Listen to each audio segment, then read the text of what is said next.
Salut, c'est Ludo de la Ludothèque. Pour ceux qui ne me connaissent pas, je suis joueur et collectionneur de jeux vidéo, principalement PlayStation, mais pas que. Pour ce qui est de ma collection, je pense que je suis aux alentours de 3000 jeux, tout n'est pas derrière moi. Là, t'as principalement de la PS1 à la PS5 et encore, il n'y a pas tout. Et c'est vrai que j'aime tout ce qui est un peu format atypique, genre des éditions un peu sympas avec des fourreaux, des steelbooks, des choses comme ça. Et ça tombe bien car aujourd'hui, je vais te montrer un set de 10 jeux qui ne sont pas sortis en France et qui sont juste magnifiques. Ça fait partie de mes pièces préférées sur PS4. Je te montre ça juste après le générique.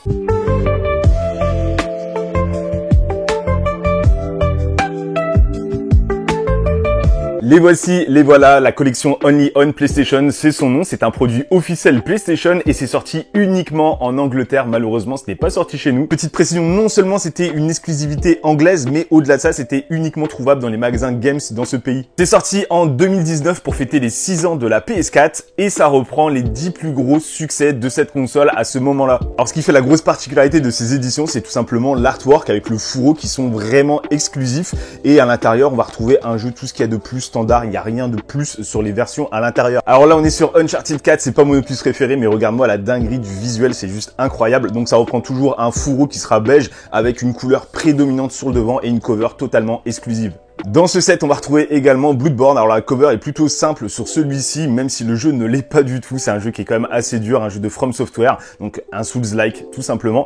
Et voilà, je sais pas ce que t'en penses, mais je trouve ça vraiment canon avec ces effets un peu bleutés sur le beige, ça rend super bien. Pour celui-ci, c'est assez étonnant. On est sur Wipeout Omega Collection. Bon, pourquoi pas. C'est pas le plus emblématique des Wipeout, mais il fait partie de la collection. Puis les teintes violettes sont plutôt pas mal. Alors celui-ci, je ne l'ai pas fait, même si j'en ai entendu beaucoup de bien, malgré qu'à l'époque, il paraît qu'il était pas mal buggé et il y avait également pas mal de soucis de caméra, mais je pense que depuis ça a été patché et complètement résolu.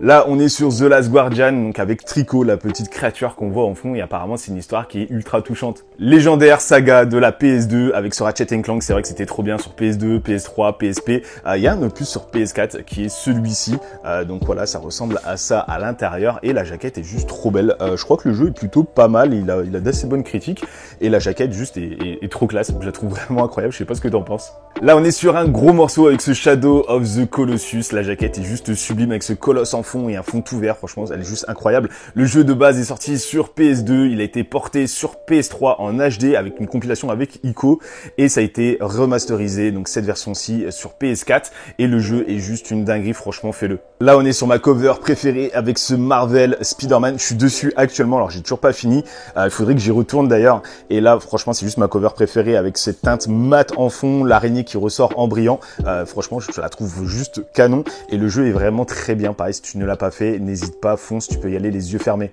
On arrive sur les 3 derniers jeux et tu vas voir, je t'ai gardé le meilleur pour la fin et on commence avec Horizon Zero Dawn. Donc le jeu quand il est sorti c'était juste une immense claque et ça l'est toujours graphiquement, il est franchement incroyable.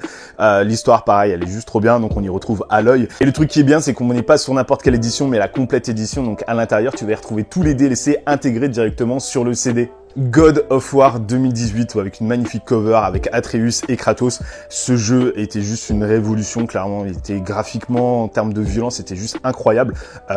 C'était vraiment le renouveau de la saga. J'ai vraiment adoré cet opus. J'avais même acheté la PS4 Pro en édition limitée God of War. Je l'ai toujours d'ailleurs. C'est une saga que j'affectionne énormément. The Last of Us Remaster. Donc là, on est sur la seule et unique cover noire du set avec Ellie et Joel qui sont imbriqués l'un dans l'autre. Franchement, elle est super émouvante, surtout quand on connaît un peu l'histoire et franchement, ce jeu est juste une dinguerie également. C'est sorti en début de génération de PS4 et ça n'a pas pris une ride. Attention, gros warning, ces éditions sont malheureusement assez compliquées à trouver aujourd'hui et assez chères pour plusieurs raisons. Déjà, le fait qu'il y ait le Brexit, donc en gros, c'est l'Angleterre qui ne fait plus partie de l'Europe, ce qui fait que systématiquement, tu auras des frais de douane lorsque tu vas commander un produit en Angleterre et c'est assez compliqué. Mais également le fait qu'il y ait beaucoup de grosses licences dans ce set, comme The Last of Us, God of War, Uncharted, etc. Ce qui fait que tu as beaucoup de fans et beaucoup de personnes qui ne veulent que ces pièces et du coup, tu as certaines pièces qui valent plus cher que d'autres et qui sont plus prisées. J'espère que je t'ai fait faire une belle découverte et au passage si t'as aimé cette vidéo n'hésite pas à la partager à un pote, voire à la liker, à la commenter et à t'abonner si c'est pas déjà fait et à bientôt.